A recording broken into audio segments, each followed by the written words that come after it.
Olá, eu sou o Felipe Miranda, eu trabalho na Empíricos. A Empíricos, se você não conhece, é uma empresa que faz pesquisa de investimentos e vende essas pesquisas através de assinaturas digitais. A gente tem hoje uma equipe grande aqui, são 32 analistas focados só nisso, em levar para as pessoas as melhores recomendações possíveis sobre o que fazer com o dinheiro delas.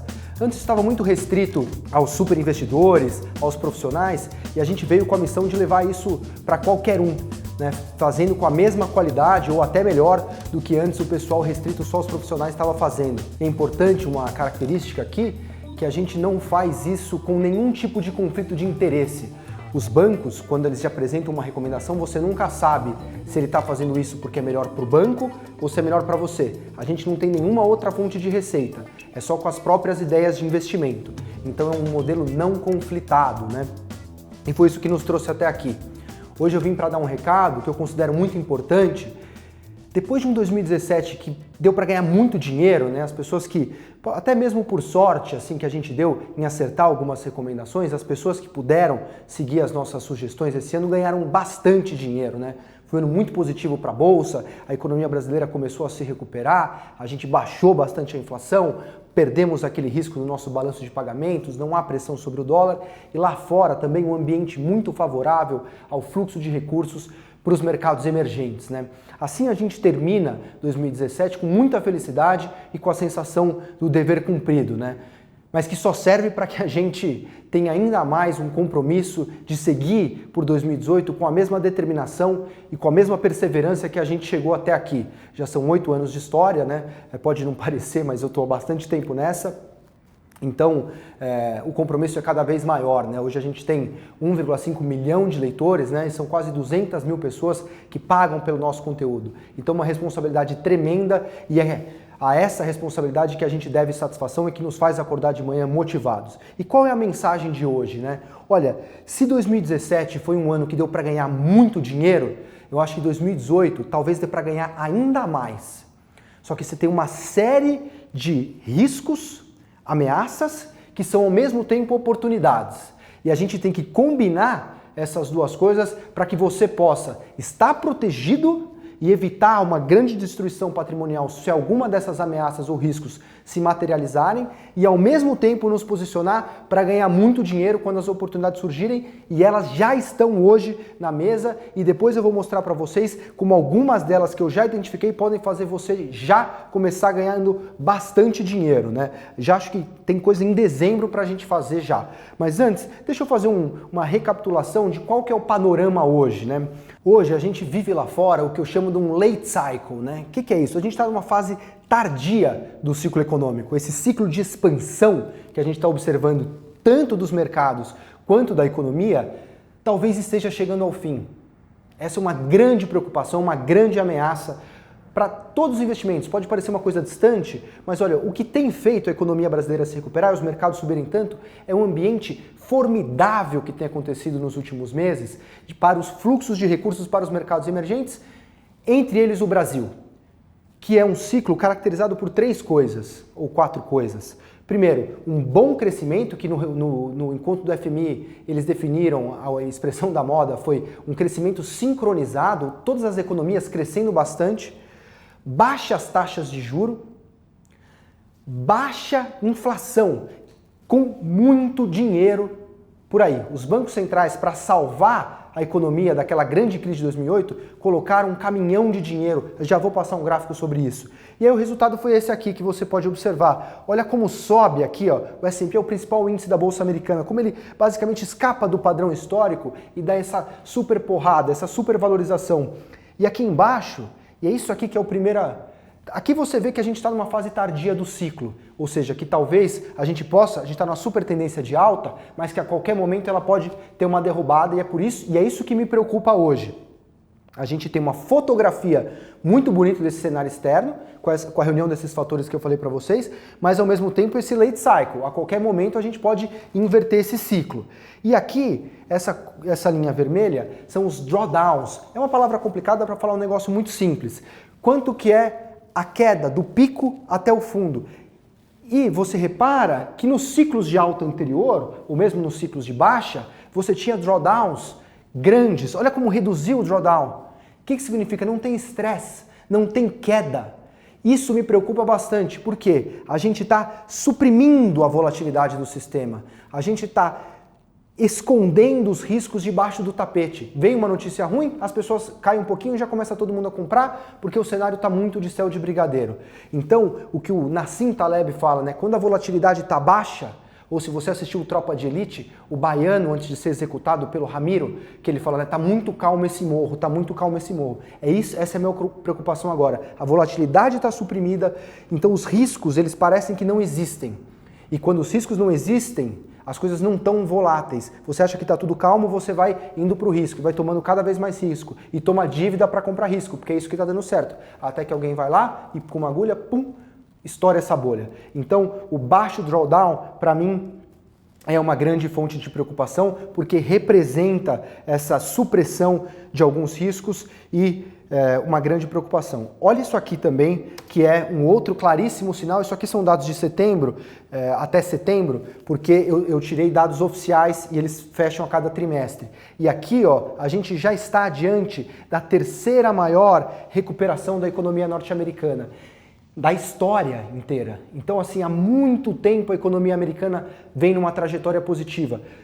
Obviamente, estar numa trajetória positiva é bom, mas se a gente sabe que a trajetória, ela encontra oscilações no meio do caminho. Então é natural, é provável que a gente chegue ali em julho, também ainda crescendo, né, na economia americana. Então talvez seja essa a maior recuperação já vista na história da economia americana. Então esse ciclo, ele é um ciclo tardio. Talvez a gente esteja no final da festa. Essa é a mensagem que eu gostaria de passar com essa imagem para vocês, tá? Isso é realmente um fator de preocupação, esse late cycle. Diferente do Brasil, que está num early cycle, a gente está agora começando a entrar num trend positivo. Eles não, eles já estão nesse trend positivo há muito mais tempo do que a gente, né? E por quê? Da onde vem essa sensação de baixíssima volatilidade, muito dinheiro no sistema, baixo juro e economia crescendo muito? É resultado basicamente disso aqui, ó. Isso aqui está distorcendo os preços no mundo inteiro. E é uma grande preocupação de bolha. Pode estar acontecendo preços dos ativos inflados, porque o Fed, o Banco Central Americano, o Banco Central Europeu, o Banco Japonês, todos esses caras inflaram muito o seu balanço. O que é isso? Eles imprimiram, rodaram a maquininha de moeda deles, ao estilo keynesiano, né, o neo-keynesiano, pegaram esse dinheiro e injetaram nos mercados. O Helicopter Ben, né, o Ben Bernanke, chamado do Helicopter Ben, o homem que foi distribuindo dinheiro de helicóptero para salvar a gente da crise americana de 2008. Só que isso foi feito numa escala sem precedentes. Isso aqui é o percentual do balanço dos bancos centrais sobre o PIB. E a gente nunca teve tanto dinheiro no mundo em relação ao PIB. Ou seja, pensa em ações, por exemplo, você tem um estoque de ações e uma grana muito grande entrando. Olha, vamos comprar ações. E aí os preços das ações hoje estão em suas máximas no mundo inteiro. E qual é a bolha do momento? Não existe uma bolha. A bolha está por todos os ativos no mundo. E essa é uma grande preocupação. Por quê? Uma hora a festa pode acabar. As bolhas a gente nunca sabe. Pode ser que elas inflem mais? Podem. Se esse cenário de céu de brigadeiro continuar lá fora, é provável que continue a inflar ainda mais a bolha. Por outro lado, toda vez na história que a gente achou que a bolha ia durar para sempre, a gente quebrou a cara. Essa é a grande preocupação. Essas coisas não conversam historicamente. Rápido crescimento global, baixa inflação, baixa taxa de juros e alta liquidez global. Alguma coisa aqui não vai se reconciliar. Provavelmente, talvez em algum momento, vamos ter pressões inflacionárias.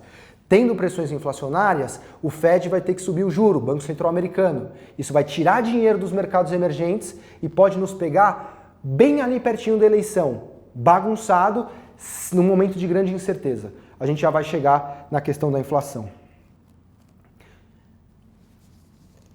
Olha, embora eu tenha acabado de dizer que uma das minhas grandes preocupações é essa grande bolha global, a gente pode observar ele especificamente em algumas métricas, né? Não acho que essa seja a única preocupação, mas Essa, sem dúvida, é uma das preocupações. Que o Warren Buffett, né, o grande investidor da história do mundo em ações, ele gosta muito desse indicador, que é o valor das ações sobre o PIB, né? Se você somar o valor de mercado das ações e dividir pelo PIB, você tentando ver quanto que a bolsa está cara em relação à economia. A gente teve uma vez só tão alto, agora a gente está aqui. Toda vez que esse indicador sobe acima de 100%, o Buffett liga um sinalzinho de alerta. E agora ele está bem acima, né? Aqui é só a bolha da Nasdaq, né? Que foi uma grande destruição de valor subsequentemente. Aqui a gente está se aproximando desses valores. Então é um indicativo claro de que as ações americanas não estão nada baratas. Preocupação para a gente também.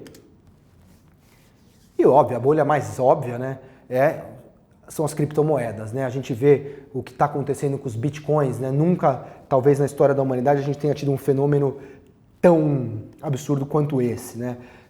E aqui é um outro exemplo, né? Você está pegando o preço sobre receita, né? O valor de mercado sobre receita. Antes a gente pegou, se você pegar a valorização de mercado das empresas americanas, dividir pelo quanto elas vendem, você chega nisso aqui. Estamos na máxima histórica, né? Então, de novo, é um fator de preocupação. O que eu estou tentando dizer aqui é assim, o quanto as bolsas estão caras lá fora. E uma grande correção lá fora, não vamos nos iludir. Pode nos pegar em cheio. E a gente precisa estar preparado para isso, agir agora, tá? Então essa é, sem dúvida, uma questão a se monitorar muito, muito de perto mesmo. Agora, a mensagem que eu queria passar para vocês até aqui é essa. A gente tem lá fora uma fotografia de um céu de brigadeiro. Nunca o mundo foi tão bom para mercados emergentes. O Armínio Fraga falou isso ao Jornal Valor, dizendo condições sem precedentes na história para mercados emergentes. E são essas quatro coisas que não deveriam, elas desafiam qualquer economista, né? Há um trade-off clássico na economia chamado de curva de Phillips, que fala que existe um trade-off clássico no curto prazo entre inflação e desemprego, né? Se você tem um desemprego muito baixo, a inflação vai vir. E o que a gente está vendo hoje, principalmente nos Estados Unidos, é o desemprego em mínimas históricas, muito baixo, e a inflação também muito baixa. O que está acontecendo, né? Tem várias explicações. Você pode achar que a tecnologia é o fator que vem manter essa inflação mais baixa estruturalmente. Do ponto de vista mais técnico, mudou de forma dramática a inclinação da curva de Phillips. Então você não precisa se preocupar tanto com a inflação. Ou seja, dessa vez é diferente. Se você recuperar na história, porém todas as vezes que a gente acreditou que daquela vez era diferente, a gente quebrou a cara. A economia capitalista, ao menos até agora, ela se mostrou totalmente cíclica. Ela passa por ciclos de boom and bust. Sempre. E a gente está nesse ciclo de boom há muito tempo. Essa é a grande faca de Damocles sobre a gente nesse momento. E por que é a grande faca de Damocles? Porque talvez essa inflação americana não seja alguma coisa tão imediata que vai vir agora, mas ali para maio, junho, julho, ela pode começar a incomodar. E se isso começar a incomodar, o que vai acontecer? O Banco Central americano vai subir as taxas de juros mais do que o mercado precifica, causando uma grande correria dos mercados emergentes em direção justamente às economias desenvolvidas, com todo mundo saindo do risco e querendo pegar esse retorno mais gordo dos juros norte-americanos. Equivaleria a alguém gritando fogo num teatro com uma porta pequena. Vai ser uma grande correria dos mercados emergentes, num momento em que o Brasil vai estar discutindo as eleições com essa dúvida cruel, se o Lula disputa, se o Lula não disputa, qual plataforma vai ser eleita. E talvez aqui surja uma das grandes oportunidades de compra para se multiplicar o capital, se a gente encontrar nesse momento subida de juros nos Estados Unidos com Lula grande nas pesquisas. E é aí por isso que eu acho que é um ano que oferece oportunidades tremendas, porque se continuar esse clima positivo lá fora, você pode ter certeza que as oportunidades de você ganhar dinheiro vão ser tão boas, ou arrisco dizer melhores do que foram em 2017, e teve gente que ganhou muito dinheiro, teve ação aí multiplicando por 3, 4, 5 vezes. Se você comprou bitcoins, então você multiplicou por 12 vezes, né? Então é realmente um negócio maluco que foi esse 2017, mas 2018, aparentemente, começa com o mesmo trend. Só que você vai ter que estar bem assessorado para ver se eventualmente não existe aqui um momento de ruptura. Internamente, a eleição causando uma volatilidade dos preços dos ativos, que é só você recuperar o que foi em 2014. Sabe, quando a gente teve ali, ou mesmo o pré-Lula, né, na entrada dele, o lulômetro, cada vez que o Lula subia nas pesquisas, era dólar a 4, bolsa despencando, e não tenho dúvida de que a gente vai ver esse cenário cheio de incertezas, e ao mesmo tempo você viu que foi o ciclo 2003-2007, quando o Lula entrou na bolsa. A multiplicação de capital que aconteceu ali foi um negócio sem precedentes. A gente teve ações que multiplicaram por 15 vezes. Então eu acho que a gente pode estar diante, sim, de um grande ciclo, principalmente para as ações, caso se materialize o cenário positivo. Em contrapartida, as ameaças são materiais, a gente tem um late cycle lá fora e você tem uma grande ameaça aqui de em pouco tempo a gente ter abandonada a agenda de reformas que é tão necessária para a gente continuar crescendo e estender esse período positivo, né? Até o Lula é uma grande preocupação. Olha, talvez o Lula não seja esse monstro tão grande quanto as pessoas tentam colocar, né? Quando eleito, sem discutir aqui a questão ética, moral, do ponto de vista estritamente pragmático do investidor, né? Luiz Stuberger, um grande gênio, talvez o maior investidor brasileiro, acaba de falar numa conferência que, olha, se o Lula crescer muito nas pesquisas, talvez seja uma grande oportunidade de você entrar comprando e fazer a sua vida, porque o dólar vai para 6, a bolsa vai para 40 mil, e daí o que vai acontecer? O Lula entra e o Lula tem um único objetivo na vida dele, que é cuidar dos problemas pessoais dele. E ele sabe que se ele fizer essa plataforma de esquerda que ele está prometendo, ele vai ser impeached, ele vai ser tirado dali muito rápido. O povo vai para a rua, vai cobrar o da Lava Jato e ele vai ter que lidar sem foro privilegiado com os problemas dele. Então talvez o Lula gere para a gente uma grande oportunidade. Resumidamente, portanto, o ano de 2018 é um ano que pode fazer você muito rico, mas ao mesmo tempo pode fazer você perder muito dinheiro também. E é por isso que eu estou aqui, humildemente, te convidando para assinar A Palavra do Estrategista, o relatório escrito por mim, mas com a ajuda dessas 32 pessoas que estão 24 horas por dia, 7 dias por semana, pensando em como fazer você ganhar dinheiro. Custa muito barato e eu tenho certeza de que vale a pena você pelo menos fazer o teste, depois você tem um tempo para cancelar sem nenhum ônus, a gente devolve para você integralmente o dinheiro. Não tenho dúvida de que esse teste pode ajudar você a entrar em 2018 muito mais bem preparado para ganhar dinheiro de verdade. Um grande abraço, muito obrigado pela atenção, boas festas para vocês.